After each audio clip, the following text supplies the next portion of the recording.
Hello,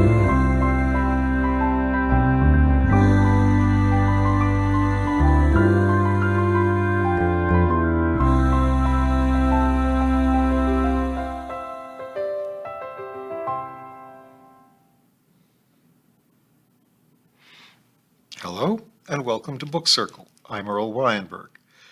This time we will continue our reading of Tyler's Row by Miss Reed.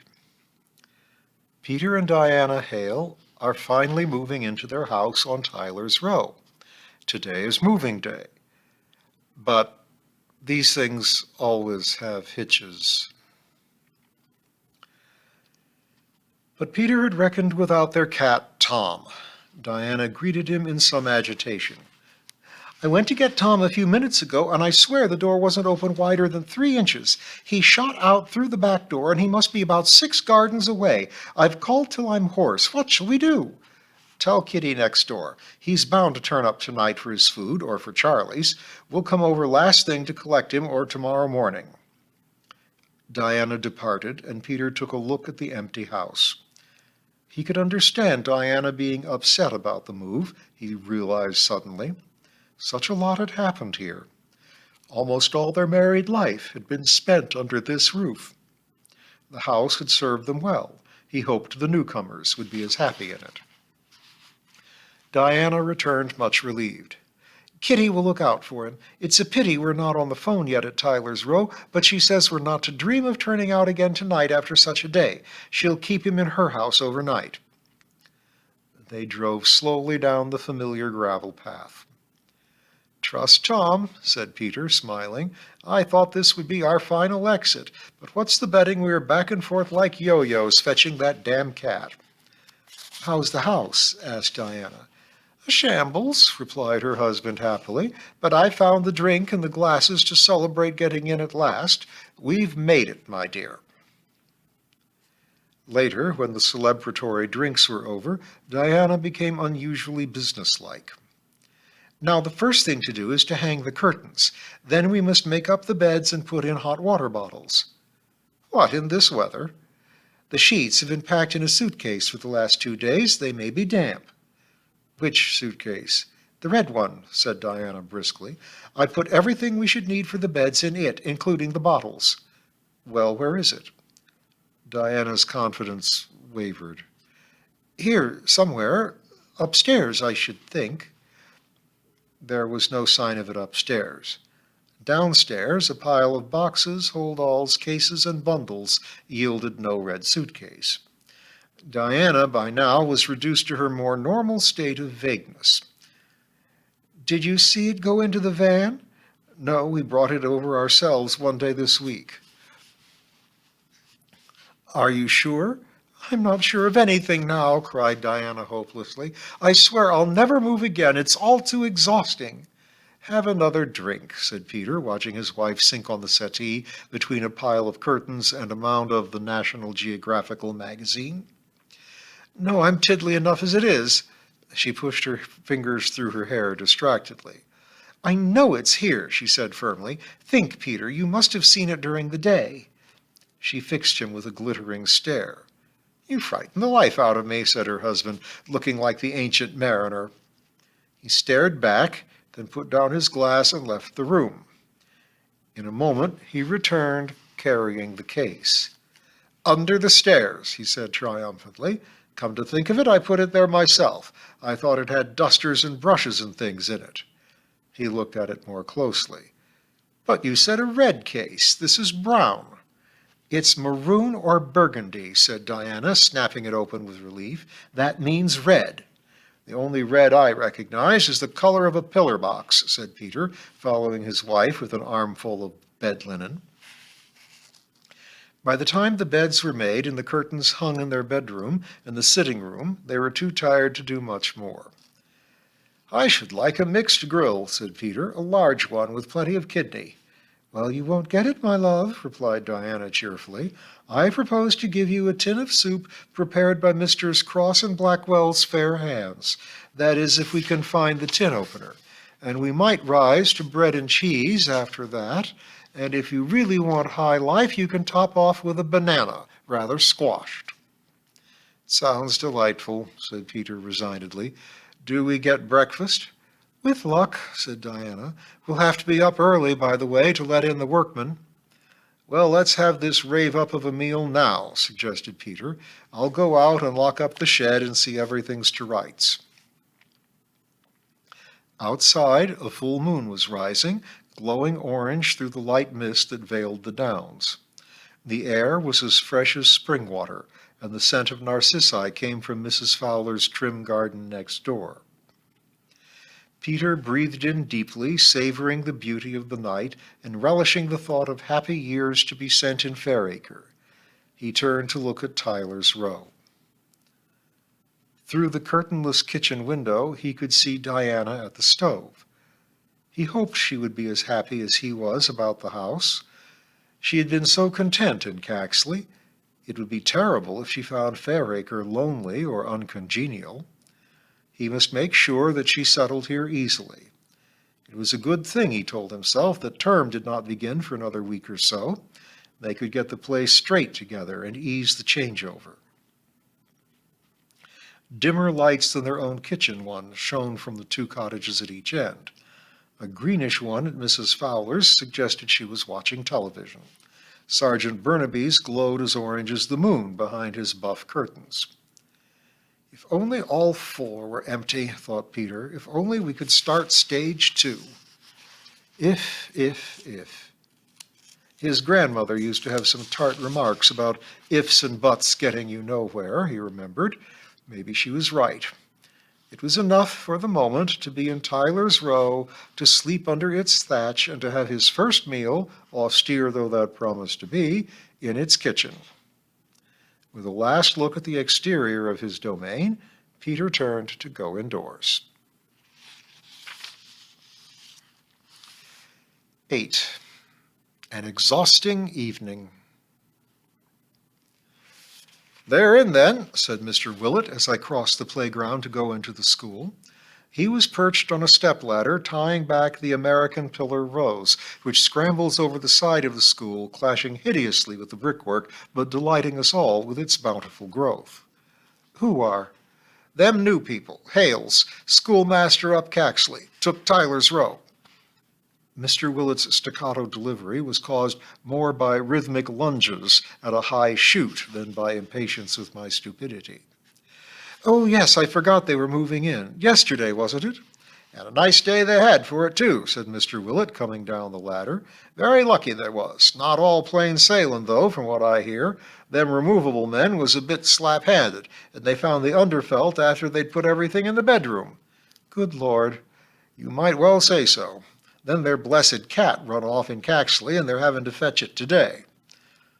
I began to wonder how Mr. Willett knew all this. As if he guessed my thoughts, he spoke deprecatingly. "Not that I know much about it, of course. I'm not one to meddle in other folks' affairs, but you can't help overhearing things in a village." "So I've noticed," I said, one hand on the school's door handle. Mr. Willett pointed roofwards. "Couple of sparrows making a nest up the end there. I suppose I dursn't pull it out?" "No, indeed," I said firmly. "I like sparrows." "Not many does," commented Mr. Willett. "I know. I can't think why. I once knew a kind, good-hearted man, very much respected everywhere. He used to catch sparrows and pull off their heads. Quite unlike him, really." "Very sensible he sounds," said Mr. Willett approvingly. "They're pestses, is sparrows. Worse'n rats, I reckon." "That's as may be," I replied, using one of Mrs. Pringle's favorite phrases, "but you can leave that nest alone." My caretaker beamed indulgently, and I left the bright sunshine to enter Fairacre School, knowing that the sparrows would be spared. Later that morning, I decided it was too splendidly sunny to stay indoors, and bade the children dress and accompany me on a saunter round the village. The invitation was received with rapture. These occasional sorties are officially known as nature walks, and to make these outings seem more legitimate, we collect such things as twigs, flowers, mosses, feathers, snail shells, and other natural objects to take back to the classroom for study. Naturally, other objects, far more attractive to the children, have to be discarded. Cigarette cartons, bottle tops, nuts and bolts, crisp bags, lengths of wire, tubing, binder twine, broken plastic cups, pieces of glass from smashed windscreens and rear lights, and 100 other manifestations of civilization are collected only to be thrown into the school dustbin amid general regret. This morning, the April sunshine was really warm, a preview, as it were, of summer days to come. Enormous clouds towered into the blue sky above the downs, moving slowly and majestically in the light breeze. A bevy of larks mounted invisible stairs to heaven, letting fall a cascade of song as they climbed. Cats and dogs sunned themselves on cottage doorsteps, and here and there a budgerigar had been hung outside in its cage to enjoy the early warmth and fresh air. A red tractor, bright as a ladybug, crawled slowly up and down Mr. Roberts' large field behind the school, and the children waved energetically to the driver. "My dad," said Pat proudly. "My uncle," said Ernest at the same moment. They were both right. And that, I thought, sniffing at an early white violet, is the best of a village school. It remains even now a family affair. We took the rough lane that leads uphill to the bare downs. For the first 100 yards or so, a few trees and bushes lined the path. The thorny sloes were already pricked with white blossom, and the black ash buds were beginning to break into leaf along the pewter-gray stems. Joseph Coggs knelt suddenly down on a patch of dry grass by the side of the lane. "Got a nail in me shoe," he explained. "Us all have," retorted Patrick, convulsed by his own wit. Eileen gave a sudden shriek. "There's a snake, miss! Look, by Joe!" Sure enough, the last few inches of a small grass snake could be seen slithering for cover among the bushes. Obviously, it had been sunning itself in the grass and was disturbed by Joseph. "Killin'!" shouted some of the boys, advancing with sticks upraised. "No, it's cruel!" shrieked the girls. "Leave it alone," I said firmly. "It doesn't do any harm. In fact, it does quite a lot of good." "That's right," agreed Ernest, siding with me. "Grass snakes eat beetles and frogs and tadpoles and earwigs and worms and spiders and slugs and maggots and snails and—" He paused for breath. "Brem butter?" asked someone sarcastically. Old know-all. This shaft of wit caused more general hilarity. The boys smote each other with juvenile joy. The girls tittered behind their hands, and the snake made good his escape in the general furor. "See who can get to the top first," I said suddenly, and watched them stampede uphill, screaming with excitement.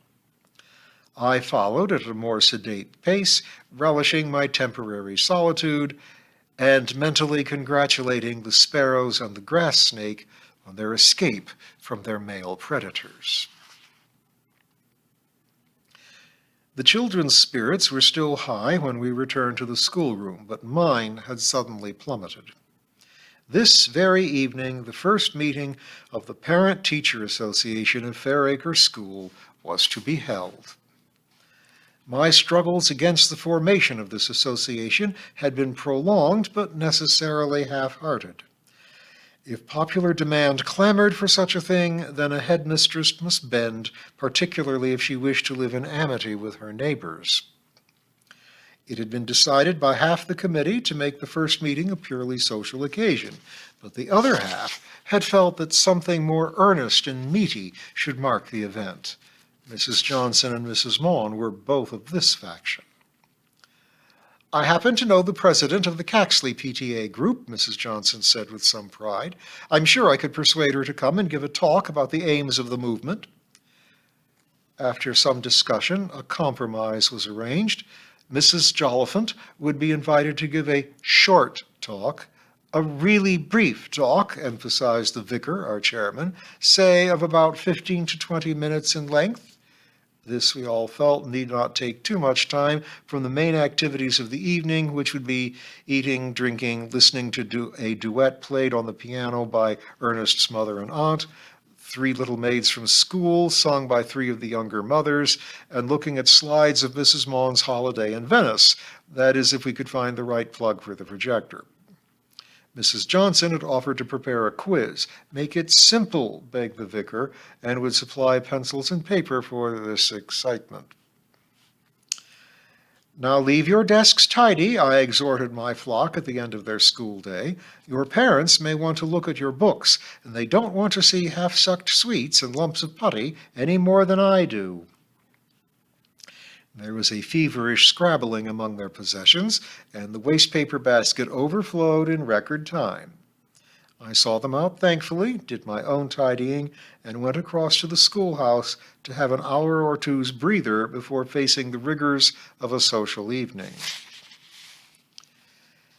At 7:15, clad in my best black frock, which Fairacre knows only too well, I went back to the schoolroom bearing a handsome bowl of King Alfred daffodils, which I was lending for the occasion.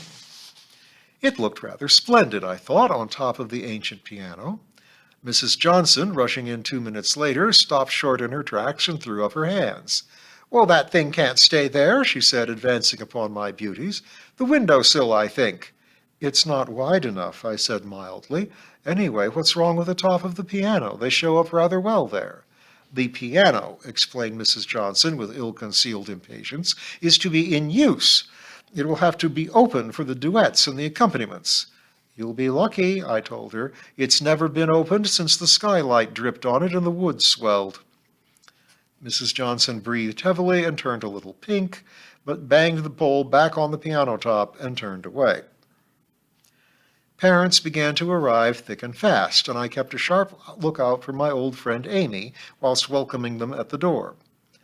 Amy is not a parent at all, but she was at college with me and sometimes does a little supply teaching to keep her hand in. At this time she was helping at the same Caxley school at which our speaker, Mrs. Joliphant, was a member of staff. Consequently, Amy had double entry, as it were, into tonight's festivities. I saw her soon enough in an exquisitely cut burgundy-red wool frock. One large cabochon garnet swung on a long gold chain about her neck, and her dark red shoes I mentally priced at £12. We kissed each other with real affection. Amy, though she tries to boss me, is very dear to me, and the memory of horrors shared at college binds us very close. "Put me somewhere at the back," she said with unusual modesty. "Not in that frock," I said. "You'll sit in the front and delight all eyes." The vicar settled matters by taking her arm and leading her to a seat next to his own, and very soon afterwards he opened the proceedings with an admirably clear explanation of the reasons for our being gathered together. "We are particularly fortunate in having Mrs. Joliphant for our speaker," he said. "She will be with us in a few minutes, but has to attend another meeting in Caxley first. Meanwhile, we will have a short session of community singing if someone will give out the booklets." I rose to oblige. "These dog-eared pamphlets date back to the days of war, the last war, I hasten to add, though you might not think so on reading the contents. Pack up your troubles in your old kit bag, and Tipperary are there, relics of World War I, and Goodbye, Dolly, I Must Leave You carries us right back to the Boer War 70-odd years ago. However, Roll Out the Barrel redresses the balance a little, and She'll Be Coming Round the Mountain seems positively up to date. At any rate, all Fairacre knows them well, and we sang lustily to Mrs. Moffat's somewhat erratic accompaniment on the piano. The daffodils nodded vigorously on the tightly closed lid, much to my satisfaction. When we were exhausted, the vicar introduced Mr. Johnson as our next contributor to the general gaiety. "He is going to sing to us," said the vicar, with a hint of resignation in his tone, which I thought misplaced. Mr. Johnson, clutching a sheet of music, made signals to Mrs. Moffat. What would it be? I half hoped for a spirited rendering of The Red Flag. His 3 ebullient children had taught the rest of the school a lively ditty in the playground, which had become very popular. It went, "Let him go or let him tarry, let him sink or let him swim, he doesn't care for me and I don't care for him. For I'm the worker, he's the boss, and the boss's day is done, but the worker's day is coming, like the rising of the sun." But Mr. Johnson did no more than sing "Bless This House" in a pleasant baritone and with the mildest of expression. I felt cheated, but the general applause was warm. Mrs. Jolliphant arrived at this juncture, a dazzling figure in a trouser suit of shimmering metallic thread. There were some looks of disapproval from the older ladies in the audience, but the young mothers gazed in open admiration. Her hair was piled high in a tea-cozy style and was of that intense uniform blackness which only a hairdresser can achieve. She carried a beaded and fringed handbag and an ominously large bundle of notes. After polite clapping, Mrs. Jolliphant began her little talk.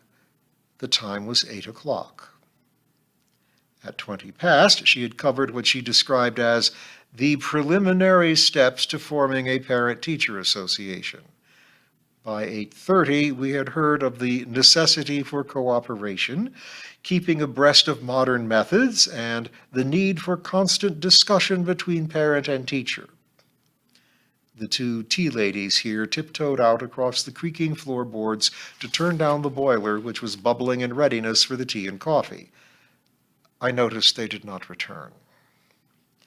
At 10 to 9, a certain amount of fidgeting began, and one or two young mothers whispered agitatedly to each other.